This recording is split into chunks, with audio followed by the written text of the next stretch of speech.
Ladies and gentlemen, welcome back to the channel. If you are standing, I need you to sit down. If you are sitting, you might want to hold on to something because what we have just witnessed at the Abu Dhabi Open is not just a sports headline. It is a seismic event. It is a tectonic shift in the landscape of women's tennis that has sent shockwaves from Manila to Moscow, from the manicured court to the UAE to the frozen steppes of Russia.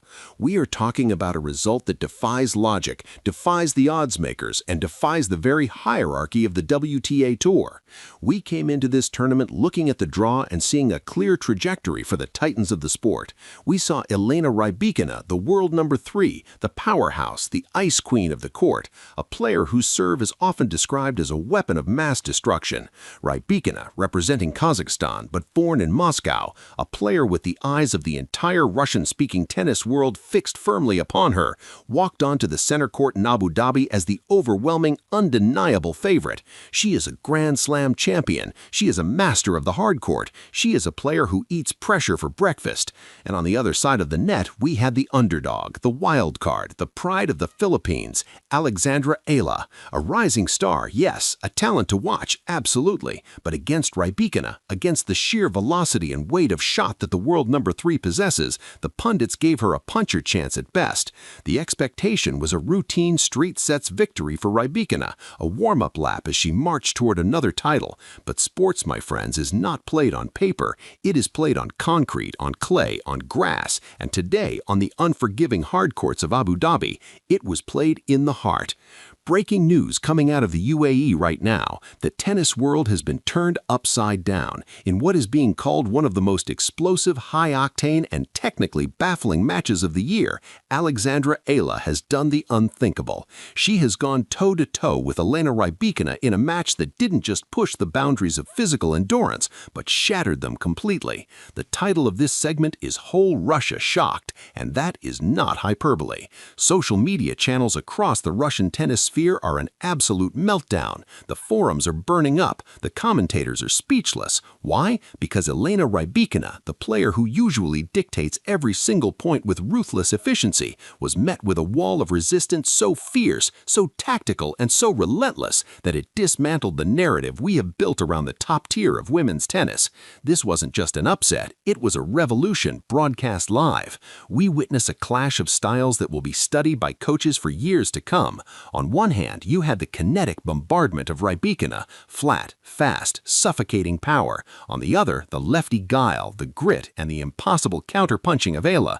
We saw rallies that extended beyond 20, 30 shots. We saw serve speeds clocking in at numbers that shouldn't be returnable, yet were returned with interest. We saw a tiebreak that felt like it lasted a lifetime, where every single point was a mini-drama, a coin toss of destiny played out with yellow fuzz and graphite.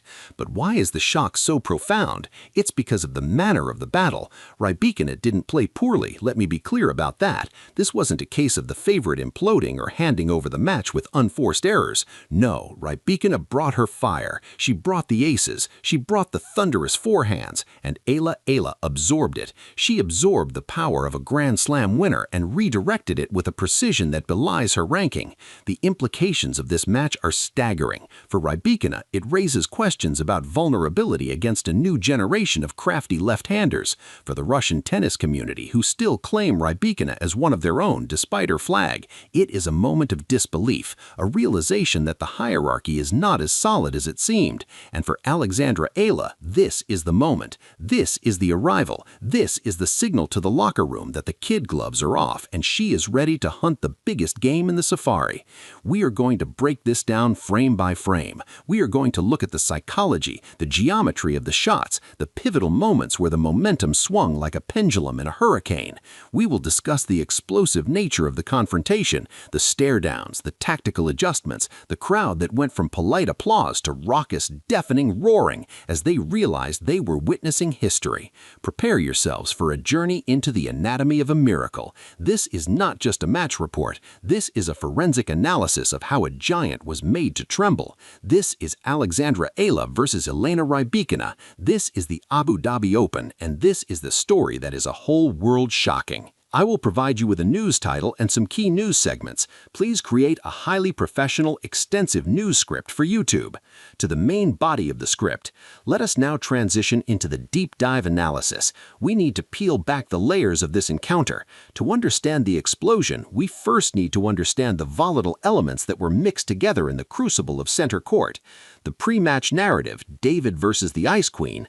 Let's set the stage. The context here is vital. Elena Rybakina arrived in Abu Dhabi not just as a competitor, but as the woman to beat. Her hard-court season leading up to this had been nothing short of imperial. When you look at Rybakina's game, you're looking at the pinnacle of first-strike tennis. Her serve is statistically one of the most dominant in the history of the WTA. It's not just the speed, often touching 120 miles per hour, but the placement. She hits spots with the accuracy of a sniper. Her game plan is usually simple. Serve big, get a short return, crush the forehand, point over. It is efficient, it is brutal, and it is intimidating.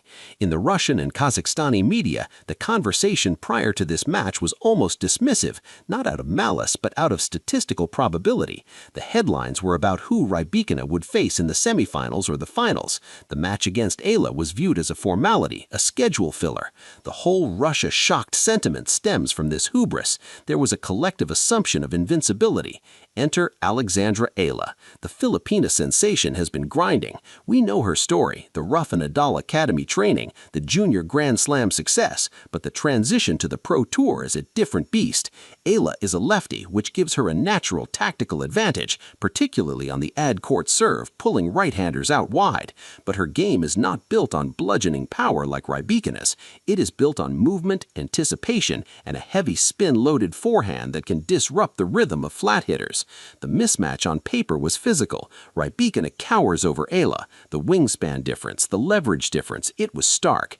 The pundits looked at this and said Eala will be blown off the court. She doesn't have a weight of shot to push Rybakina back. How wrong they were. Set 1, the ambush. The match began exactly as the script predicted, but only for first 2 games. Rybakina held serve at love. Boom, boom, boom, ace. The sound of the ball hitting the backboard echoed like a gunshot. It looked ominous. But then Eala served, and this is where the Back in the reality appeared. Instead of trying to match Rybakina's pace, Eala slowed it down. She used the slice. She used the lefty slider out wide. She forced Rybakina to bend her knees to move forward to hit balls from awkward heights. Eala held. The shock began to brew at 3-3. Rybakina, cruising on serve, suddenly found herself down 0-30. 2 uncharacteristic errors. No, 2 forced errors. Eala had stepped in on a Rybakina's second serve, usually a heavy kick. Eala took the ball on the rise, taking time away from the giant. She blasted a backhand down the line that caught Rybakina flat-footed. The stadium went quiet. The Russian commentary teams likely paused, pens hovering over their notebooks. Rybakina saved the breakpoints with aces, typical of her champion mindset. But the seed was planted. Eala wasn't just surviving, she was hunting. The tiebreak in the first set was the first explosive moment the headline refers to. It wasn't just a trade point, it was a war of attrition. Rybakina would hit a 100-mile-per-hour forehand into the corner, and Eala, scrambling like a woman possessed, would somehow float a deep defensive lob back to the baseline, resetting the point. Eala took the first set, 7-6. The reaction in the stadium was a mix of confusion and electric excitement. The shock was registering. A wild card had just taken a set off to world number 3 in a tiebreak where she was outgunned but not outthought. 3. The tactical masterclass. Lefty spin versus flat power. Let's analyze a technical aspect that caused this upset. Why was Rybakina struggling? Why is the Russian tennis community so bewildered? Rybakina thrives on rhythm. She likes the ball coming at her fast so she can redirect that pace. It's simple physics. The faster the incoming ball, the faster the rebound, if you time it right. Eala denied her that pace. Eala played with what we call junk in the most respectful way possible. Variable heights, variable spins. She hit heavy topspin loops that bounce high above Rybakina's shoulder, forcing the tall Kazakh player to hit down, which increases the risk of finding the net. Then on the next shot, Eala would flatten it out and skid one low. This constant disruption of the strike zone is what caused explosive unforced errors from the Rybakina racket. You could see the frustration building. Rybakina would look at her box gesturing at the court surface, at a racket, but the problem wasn't the equipment. It was the geometry Eala was creating. The cross-court exchange was critical. Eala's lefty forehand cross-court goes into Rybakina's backhand. Usually Rybakina's backhand is a rock, but Eala wasn't hitting it flat. She was hitting it with extreme angle and dip. Rybakina was being pulled off the court, opening up the line for Eala's winners. 4. Set 2. The Empire strikes back. We must give credit to the world number 3. The second set saw the whole Russia-shocked narrative paused briefly, as orders seemed to be restored. Rybakina came out angry. She dialed up the serve speed. She stopped engaging in long rallies and started pulling the trigger on the second shot. Rybakina took the second set 6-2. It looked like the fairy tale was over. The physical toll on Eala was visible. Chasing down Rybakina's ground strokes is like doing wind sprints for 45 minutes straight. The commentators relaxed. "Here we go," they said. "Order has been restored. The better player has woken up." But this is where the explosive nature of the match truly ignited. 5. The decider. A war of attrition. The third set. The final act. This is where legends are made. Eala went off court for a bathroom break and returned with a fresh shirt and seemingly a fresh pair of legs. The third set wasn't tennis. It was a boxing match. Game 1-4 were service holds, but they were battles. Deuce after deuce. Rybakina's first serve percentage started to dip.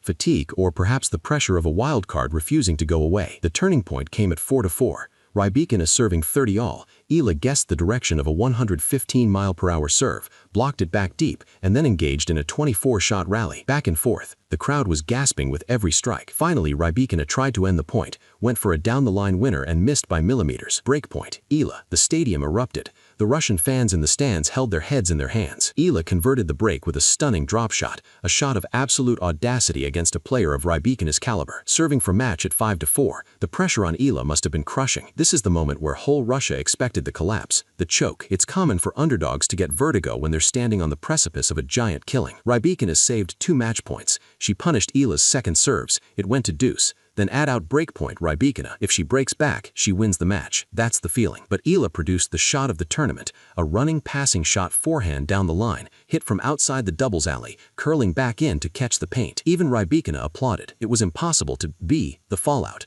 Why? This shocks the world. When the final ball from Rybakina sailed long, the reaction was instantaneous. Eala fell to the ground. Rybakina stood at the net, a look of genuine disbelief on her face. Why is this whole Russia shocked? The ranking gap. We are talking about world number 3 versus a player fighting to cement herself in the top 50. The gulf in points, experience, and earnings is astronomical. The surface. Abu Dhabi is a fast hard court. It is tailor-made for Rybakina. It is not supposed to be a surface where a defensive baseliner or a crafty player can dismantle a power hitter easily. Eala defied the physics of the court. The consistency question.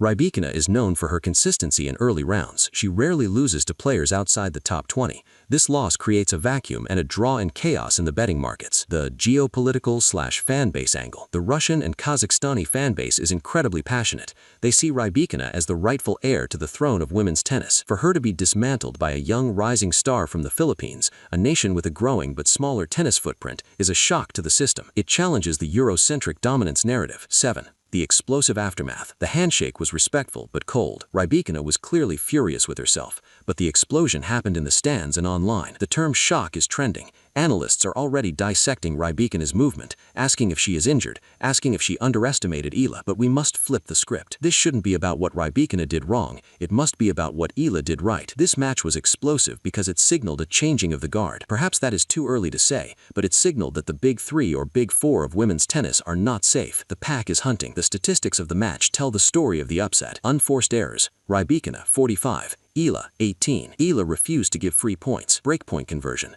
Eala, 4/5. Clinical efficiency. She took her chances when they appeared. Net points. Eala won 80% of points when she came forward. She wasn't just defending, she was finishing. This victory for Alexandra Eala is not just a win, it is a statement. It is a loud, explosive declaration that she belongs on the center courts of the world's biggest stages. And for Elena Rybakina, it is a wake-up call, a reminder that in the WTA, danger lurks in every round, and a ranking is just a number when a ball is in play. We are witnessing the rise of a new fan favorite. The crowd in Abu Dhabi, initially neutral or leaning towards the star power of Rybakina, was chanting Eala's name by the end. That is the power of the underdog story. That is the explosive energy of sport. And so, where do we go from here? The dust is still settling on the court in Abu Dhabi, but the ramifications of this match will be felt for the rest of the season. For Elena Rybakina, this is a moment of introspection. The whole Russia shocked headline isn't just clickbait. It reflected genuine concern among her supporters. Was this a blip, a bad day on the office, or has Alexandra Eala exposed a tactical blueprint on how to dismantle the Rybakina game? Future opponents will be watching the tapes of this match. They will see how Eala used depth, spin, and variety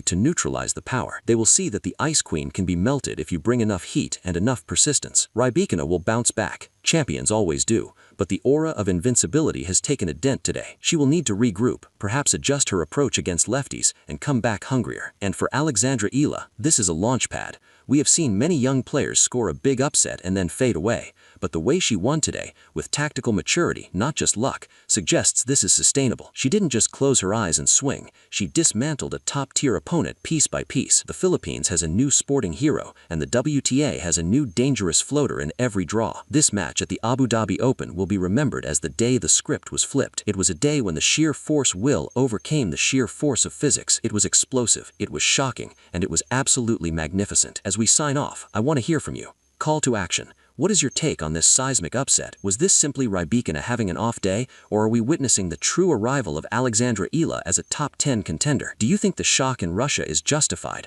or is this just the unpredictable nature of the WTA Tour? Dive into the comments section below. I want to see your analysis. If you are a Rybakina fan, tell me what went wrong. If you are an Eala fan, tell me how far you think she can go in this tournament. Can she win the whole thing now that she's taken out the giant? And listen, if you enjoyed this deep dive, if you appreciate the forensic breakdown of the game rather than just reading the scoreline, then do me a favor, smash that like button like Rybakina smashes a forehand, hit subscribe and ring the notification bell so you never miss an update. We are covering the Abu Dhabi Open all week, and if today is anything to go by, we are in for a wild ride. Thank you for watching. This has been a historic day for tennis. Stay tuned, stay passionate, and keep your eye on the ball.